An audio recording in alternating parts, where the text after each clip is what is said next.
À quand les deux Corées? À quand les deux Vietnam? C'est la double question que l'on peut se poser après l'admission hier à l'ONU des deux Allemagnes. Cet événement a été salué avec chaleur par tous les membres de l'ONU, excepté le représentant de l'État d'Israël qui a déploré l'entrée à l'ONU de l'Allemagne de l'Est. Ce pays, a-t-il dit, n'a pas acquitté ses dettes de guerre et soutient les organisations palestiniennes. Toujours est-il que l'entrée solennelle à l'ONU des deux Allemagnes est une nouvelle date dans l'histoire de l'Europe, 28 ans après la fin de la guerre.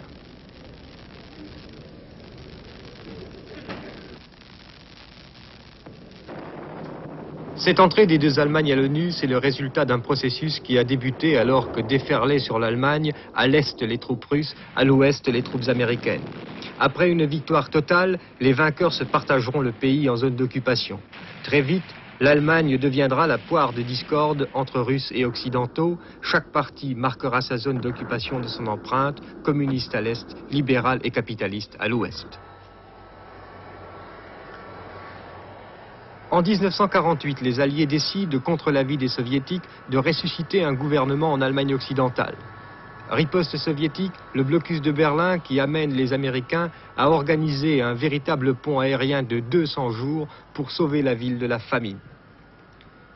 Berlin est devenu l'un des points de cristallisation de la tension et l'Allemagne l'un des nœuds de la guerre froide. Le 17 juin 1953, les chars russes interviennent à Berlin-Est. Il s'agit de mater une révolte dirigée contre le régime en vigueur à l'Est dans la zone soviétique. Pour les Allemands de l'Ouest, ce jour est devenu jour de deuil national car il marque le début d'une séparation toujours plus radicale. Pour bloquer l'exode de main-d'œuvre vers l'Ouest qui saigne leur économie, les dirigeants de l'Allemagne de l'Est commencent en août 1963 la construction du mur de Berlin.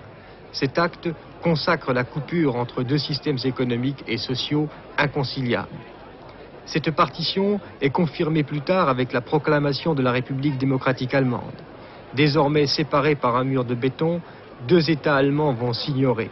Des parents ou des amis ne pourront plus se revoir. Il faudra attendre l'arrivée au pouvoir de Willy Brandt pour que l'atmosphère s'allège.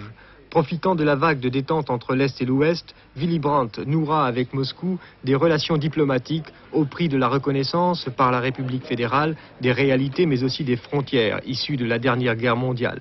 Ce sera la première étape de l'Ostpolitik, une politique d'ouverture à l'Est qui, en décembre 1972, permettait à Bonn et à Berlin-Est de signer un traité fondamental normalisant les rapports entre les deux Allemagnes. Dès lors, les deux pays pouvaient être candidats à l'ONU.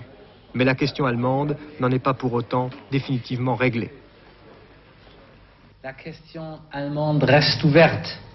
Même après l'entrée à l'ONU des deux États allemands, quoique tout le monde sait ici dans notre pays qu'une réunification allemande n'est pas en vue et que la situation politique en Europe doit changer profondément avant que le peuple allemand peut réclamer son droit à l'autodétermination.